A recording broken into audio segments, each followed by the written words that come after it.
Bismillahirrahmanirrahim. Assalamualaikum warahmatullahi wabarakatuh. Waalaikumsalam. Kembali lagi bersama kami dari Yayasan Dewan Masyarakat Sehat Lombok Hospital dan Bunda Bersalin. Nah, jadi pada kesempatan kali ini kami akan berbicara masalah topik demam berdarah, yang dimana sekarang ini potensinya tinggi sekali karena musim hujan. Nah, jadi di sini nanti Pak Azmi akan menjelaskan apa sih demam berdarah itu, lalu penyebabnya bagaimana, tanda dan gejalanya seperti apa, lalu cara pencegahannya itu bagaimana ya Pak ya.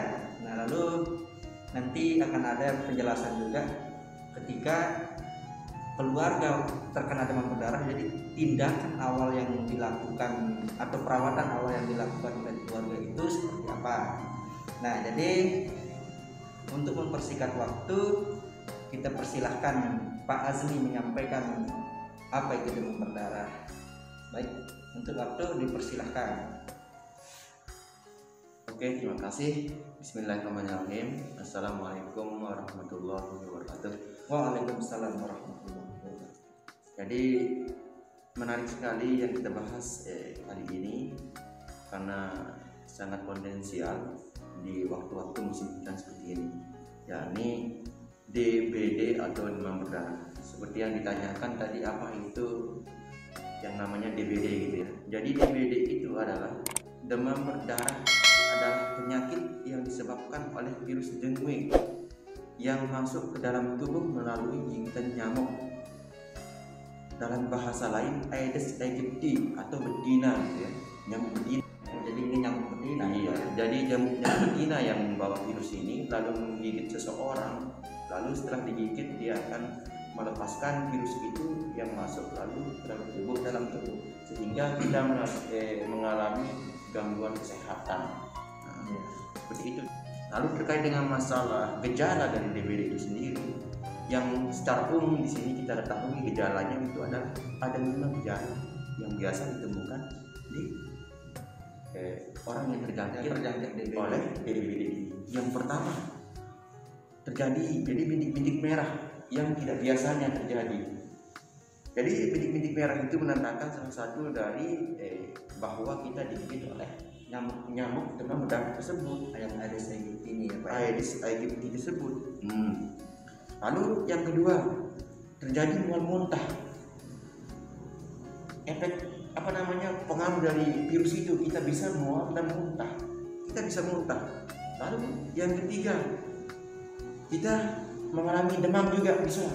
Demam kita itu sangat tinggi, lumayan sampai 39 sampai 40 derajat Celcius dari gejala virus ini. Lalu yang keempat, sakit kepala dan lemas juga. Dan yang terakhir, bisa memberikan rasa yang tidak enak atau tidak nyaman pada persendian kita, seperti tulang kita merasa nyilu dan lain sebagainya. Itu kan sebuah ketidaknyamanan yang luar biasa yang terjadi ketika orang terjangkit oleh DBD tersebut. Jadi tadi juga ditanyakan terkait dengan masalah penanganan gitu ya, pencegahan. Jadi pencegahan itu yang biasa dipromosikan oleh seperti ada yang biasa disebut 3M gitu. 3M. Jadi M yang pertama itu menguras. Apa yang dikuras? Yang dikuras di M pertama itu adalah bak mandi misalkan, kan?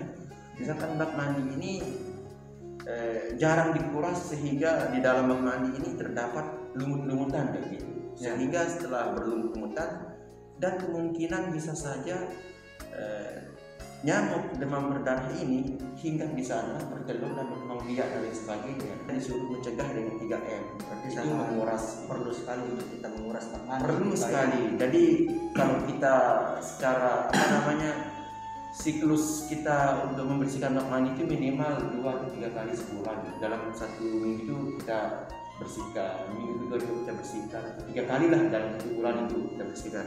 Tapi alangkah lebih bagusnya kalau dibersihkan setiap minggu ya Pak. Nah, lebih bagus lagi di musim hujan. Nah itu lebih baik, lebih sering kita bersihkan lebih baik lagi gitu kan. Ya. Lalu masuk kita ke M yang kedua. M yang kedua itu menutup. Setelah kita bersihkan, buang lumutnya dan lain sebagainya yang terdapat kotoran di dalam sana, kita bersihkan, kita buang, lalu kita tutup. Lebih baiknya kita tutup setelah kita isi air, supaya kalau sudah tertutup, nyamuk itu tidak masuk untuk berkembang biak. Ya, tidak hinggap di sana ya. Tidak hinggap di sana untuk berkembang biak. Itu sangat penting juga. Lalu M yang ketiga, M yang ketiga itu adalah mengubur. Jadi tindakan mengubur ini bukan kita mengubur orang gitu, Ya. tapi kita mengubur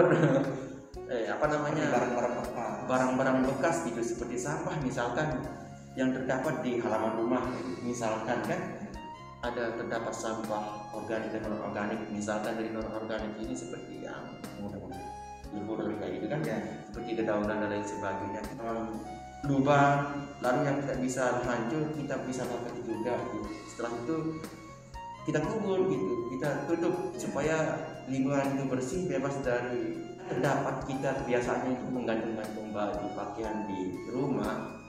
Lebih baik menggantungnya di dalam lemari saja, terus dikunci, ditutup gitu, supaya nanti nyamuk itu tidak masuk ke gantungan itu. Misalkan kalau digantung di tempat-tempat biasa kayak gini, nyamuk itu akan mencari kesempatan di sana untuk digantung, untuk menjaga dirinya gitu. Nanti setelah malam dia akan beraktivitas untuk mencari mangsa seperti itu. Jadi gantung-gantungan yang ada di dalam rumah itu diupayakan untuk kalau lipat terus kita masukkan ke dalam rumah. Kalau kain-kain yang tidak digunakan lagi kita bisa bakar, kita bisa tanam, kita dibungkus saja ya. Ya, dibungkus saja. Lalu yang terakhir tadi ditanyakan terkait dengan masalah perawatan. Oh iya, kalau keluarga atau ya itu keluarga misal sudah terjangkit yang namanya DBD ini atau Aedes aegypti ini ya. Kalau udah tergigit oleh nyamuk Aedes aegypti ini, nah kira-kira perawatannya itu yang bisa dilakukan keluarga sebelum ke fasilitas kesehatan itu seperti apa? Jadi bisa kita lakukan, kita kasih minum yang banyak, yang cukup untuk mengembalikan cairan yang ada di dalam tubuh kita, untuk mungkin untuk menormalkan kembali cairan tubuh dan metabolisme tubuh kayak gitu kan. Lalu yang kedua memberikan kompres gitu. Kompres kalau misalkan terjadi demam gitu kan. Biasanya kalau demam berdarah ini kan orang yang digigit itu dia akan demam di atas 38, 39 dan 40 gitu pada demam. Apalagi kalau misalkan anak kecil yang digigit itu bisa terjangkit. Jadi penanganan pertama misalkan kita kasih kompres itu pakai air, bisa pakai air dingin juga, kompres pakai air dingin supaya untuk meredupkan panas dan lain-lain juga bisa gitu. Setelah itu apabila misalkan di kompresan kita itu tidak memberikan efek yang signifikan, coba kita berikan dia obat yang kita tahu apa menurut. Setelah itu juga tidak kunjung suhu tubuhnya tidak menurun, membaik, kita ambil keputusan yang lebih lebih efektif, seperti kita bawa langsung ke fasilitas kesehatan. Kita larikan ke fasilitas kesehatan. Itu yang keempat. Lalu setelah kita bawa ke fasilitas kesehatan, di situ akan mendapatkan penanganan yang lebih optimal, efektif, dan diberikan penanganan medis dan dokter supaya keluarga kita terselamatkan dari bahaya demam berdarah. Mungkin itu saja. Mungkin ada yang ditanyakan. Nah, saya ucapkan terima kasih banyak pada Pak Muhammad Azmi Eskepners karena sudah membagi informasi kepada kita dan masyarakat sekalian masalah DBD. Jadi di sini yang ingin saya tambahkan dari penyampaian dari Pak Muhammad Azmi di sini mengenai masalah kenapa sih ketika tindakan awal itu kita lakukan sebelum kita melarikan ke fasilitas kesehatan, yang dimana demam ini menguras cairan tubuh kita ya Pak ya. Betul. Nah jadi sangat penting sekali ketika demam kita itu di atas 38 karena gigitan nyamuk Aedes aegypti ini, jadi sangat perlu sekali. Kita harus banyak minum yang Betul. mengganti cairan tubuh yang apa namanya yang keluar, jadi bagian demam ini, betul kan? Betul, betul. Nah, saya rasa udah jelas. Semoga bermanfaat untuk kita semua ya Pak ya, khususnya di Indonesia atau di apa namanya di NTB dan Lombok Timur. Nah, saya rasa cukup dari kami, dari Yayasan Dewan Masyarakat Sehat Lombok Hospital dan Bunda Bersalin ya Pak ya. Bunda Bersalin dan saya keluarga. Oh, Bunda Bersalin dan saya keluarga ya. Betul, betul. Baik. Terima kasih atas perhatiannya. Saya ucapkan Assalamualaikum warahmatullahi wabarakatuh. Waalaikumsalam warahmatullahi wabarakatuh.